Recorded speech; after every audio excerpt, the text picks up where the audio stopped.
What's up, everyone? Aaron Nagler here, PackersNews.com, live on Facebook later in the afternoon on Thursday. Packers General Manager Brian Gutekunst going on Pro Football Talk earlier this morning, saying that a Rodgers deal would be done soon, using the word soon. Now, of course, soon is relative, and this is a word he had used back in March at the Combine in Indianapolis.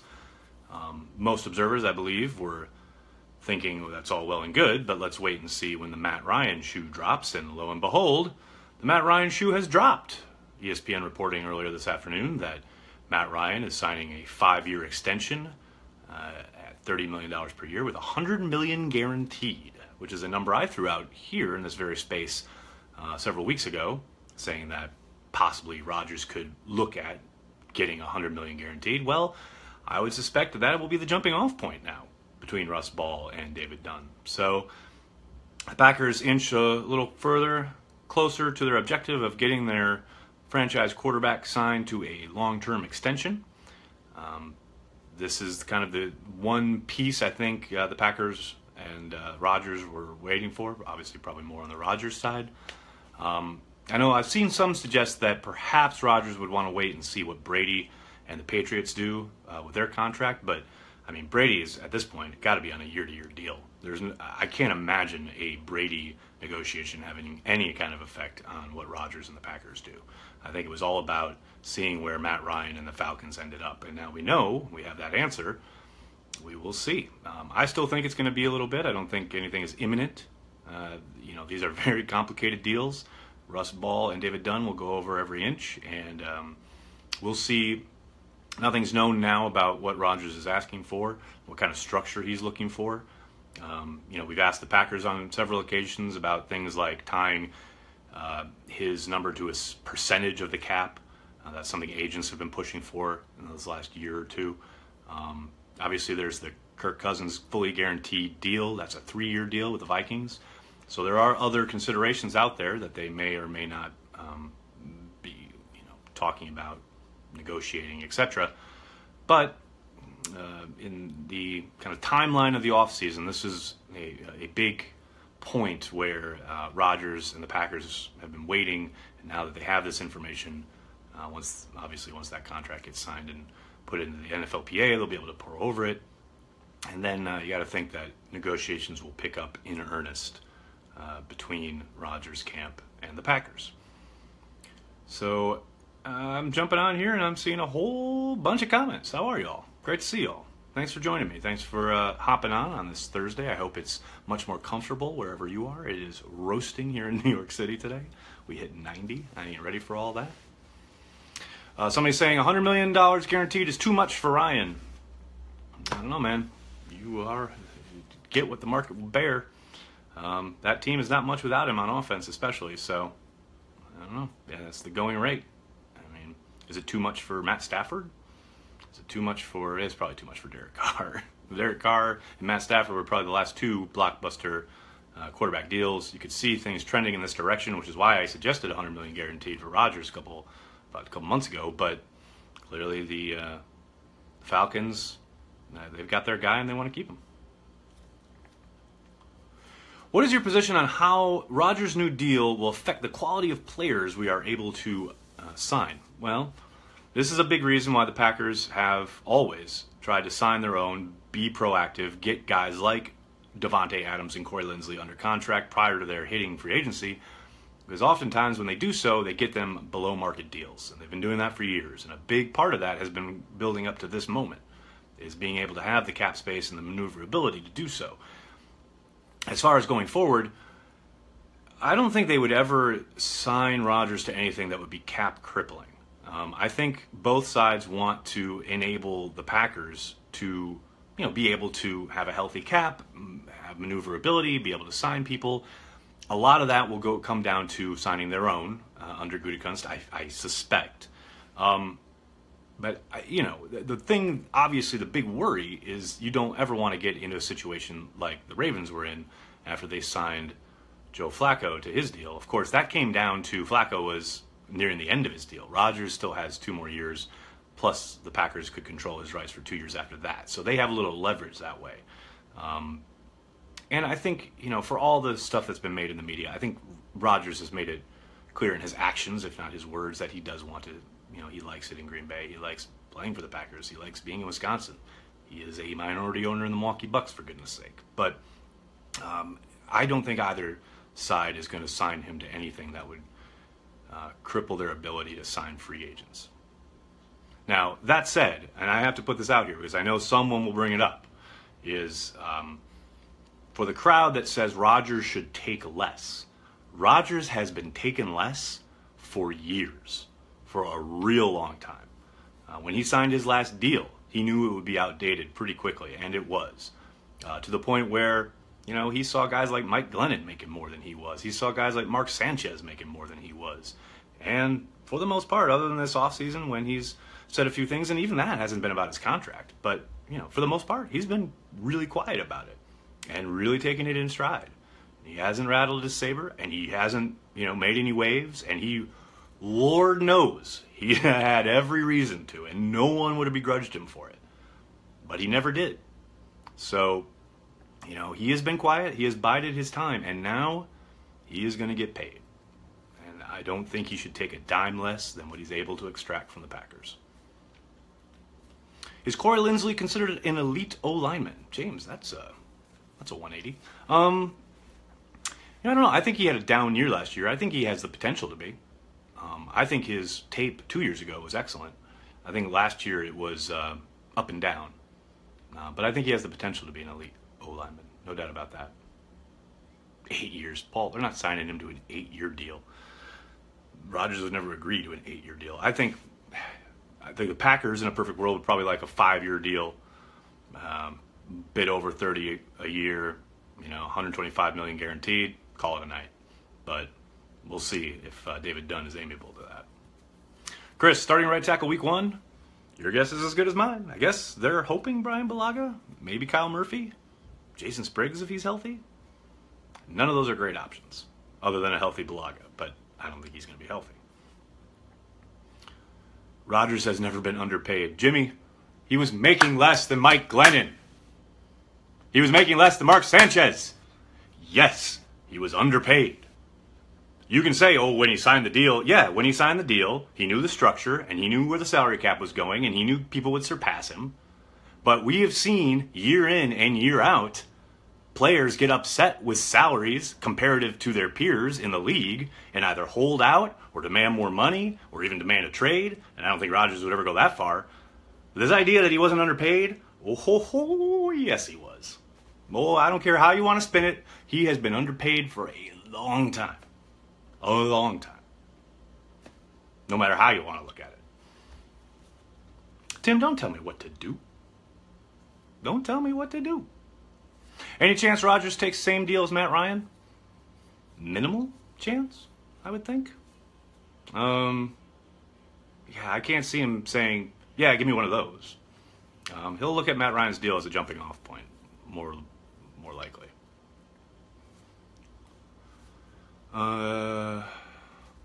Did we possibly miss an impact player by taking a punter?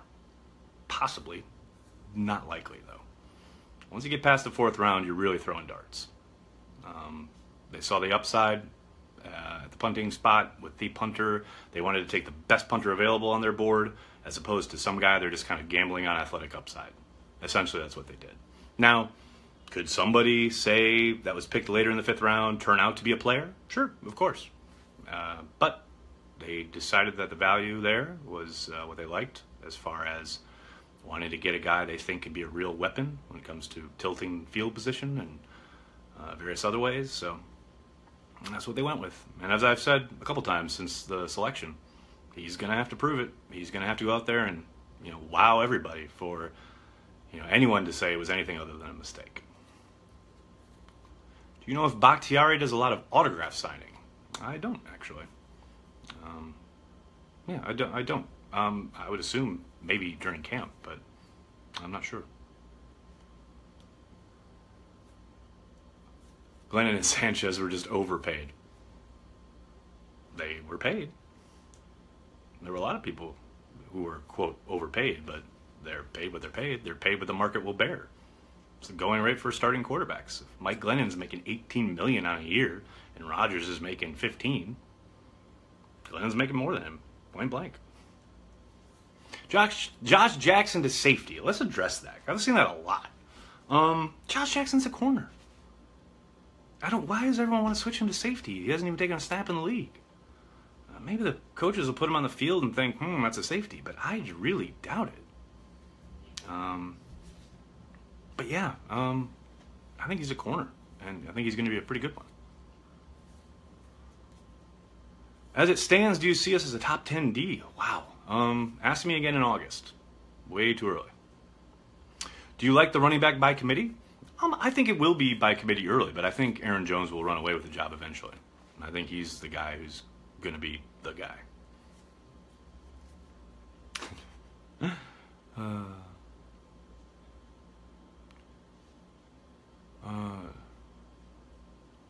Is Jake Ryan a good player?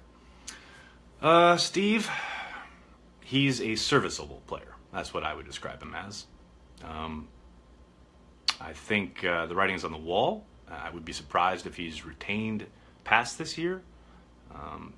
But, every defense needs a thumper, and that is what he is. He's obviously limited in some ways athletically, but the world needs ditch diggers too. No one wants Bryce in space, but yeah, Jackson should stay at corner. Bryce had a rough go of it last year after a really promising rookie season. Prior to the injury last year, he looked not lost, but he looked like he'd taken a step back almost. But who knows? Maybe he takes a step forward this year. You never know.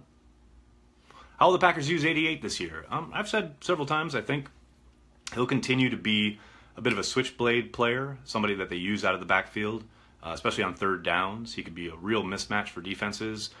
Where he was really effective 2 years ago was when they used him out of the backfield on third down as an indicator. In other words, Rodgers would motion him out, and the defense basically had to declare what they were playing coverage-wise when they went empty with him out of the backfield. And first of all, they would react in a certain way because he's a back, but then they would widen him out, and the defense would basically have to declare. You saw that against the Cowboys. You saw that against the Seahawks on a couple of occasions where he widens out to that either to the slot or they split him all the way out, and the defense has to adjust and or man up or slide the zone. And Rodgers is just easy pickings then. Now, obviously, it's not quite that simple, but that's the idea. And I think they'll do more of that with him now that he doesn't have to basically pound it in there on every first and second down like he was early last year, which I think wasn't the best use of his talent to begin with.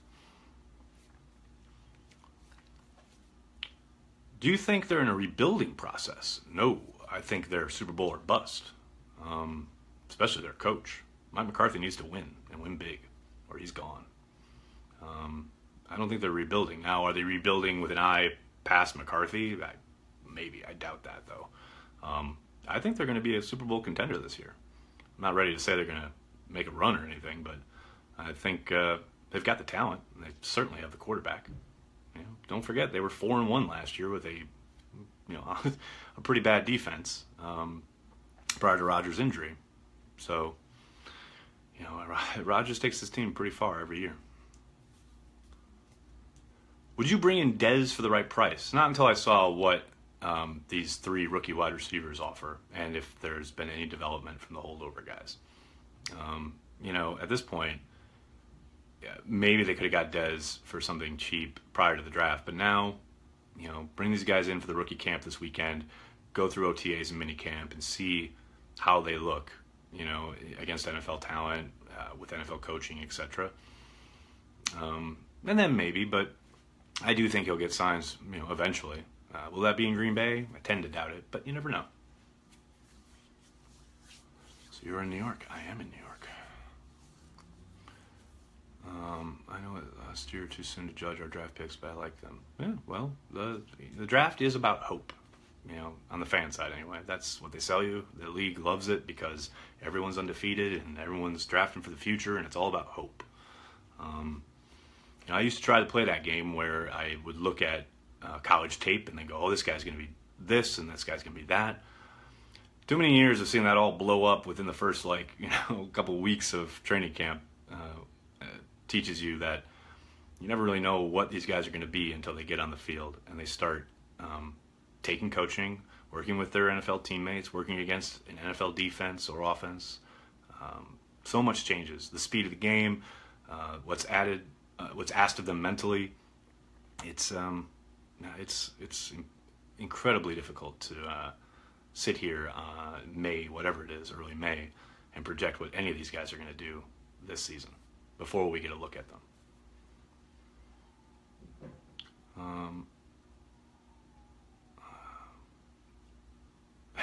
I care. Very nice. Very good. Joshua says the Packers are Super Bowl contenders every year. Every year, says Joshua, except for that, huge swing between Lombardi and Holmgren. But other than that, every year. Any remaining free agents that can help with the edge rush? None that leap to mind. Most people that can rush the passer are on a roster at this point.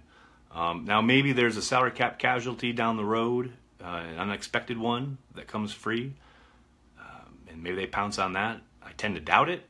Again, I think they'll look at what they have, either both along the defensive line and at outside linebacker, and not to mention the defensive backs.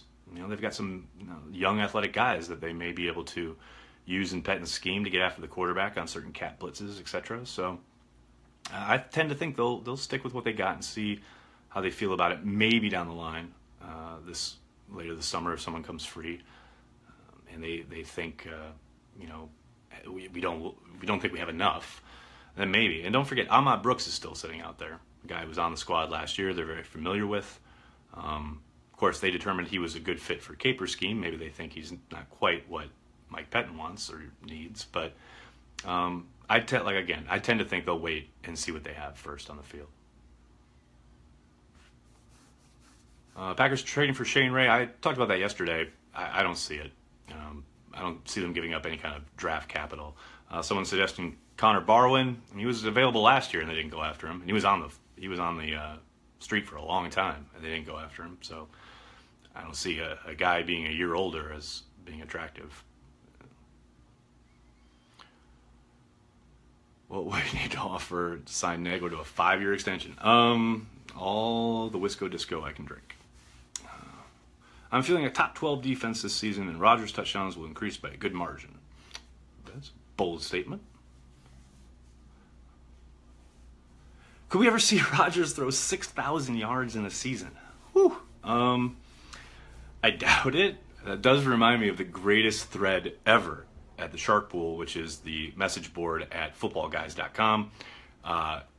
Years and years and years ago, Tommy Maddox had a big year for Pittsburgh. He didn't play a full year, but he had a big statistical year. And then that offseason, Tommy Maddox fever was insane. And someone wrote a post titled, "Why Tommy Maddox Will Throw for 5,000 Yards." And it was hilarious. And people kept bringing it up for years because obviously Tommy Maddox didn't come close to throwing for 5,000 yards. Anyway, it's the offseason. I'm hot, and I'm telling you about old fantasy football message board quotes. What's up? We can't get content like this anywhere else. Is Trevor Davis gone if he can't get kick punt returner job? I think so. I mean, we'll see. Each year is a new year. Maybe he comes, ready to bear out of the gate crazy and shows all sorts of development that we're not expecting and surprises. Maybe it's a surprise at camp, but I doubt it. What do you think about Matt Ryan getting $30 million a year? Does he deserve it? I'm going to quote my good friend Clint Eastwood in Unforgiven when he says, "Deserves got nothing to do with it." Very worried about the O-line. Tim, I wouldn't be very worried about the O-line. I would worry about right tackle. That is definitely a worry. The rest of it, I think they're okay. But right tackle is a big question mark. I said yesterday, it was the title of the video, Gutekunst could very well regret counting on Brian Bulaga. It's about as plain as I can put it. All right, I'm getting lots of grilling questions and beer questions, which means it's time to go. Thanks a lot, everyone. I'm sorry if I couldn't get to your grilling or beer questions, maybe on a separate Facebook Live. But thanks so much for checking it out. Make sure you're checking PackersNews.com for all the latest. Tom Silverstein will have a column up later tonight about the Rodgers deal in light of the news on Matt Ryan, so make sure you check that out. Make sure you check everything else out, PackersNews.com. We've got everything for you. If it's going on with the green and gold, we've got it for you. In the meantime, barring any breaking news tonight, I'll talk to you guys tomorrow. Thanks a lot, everyone.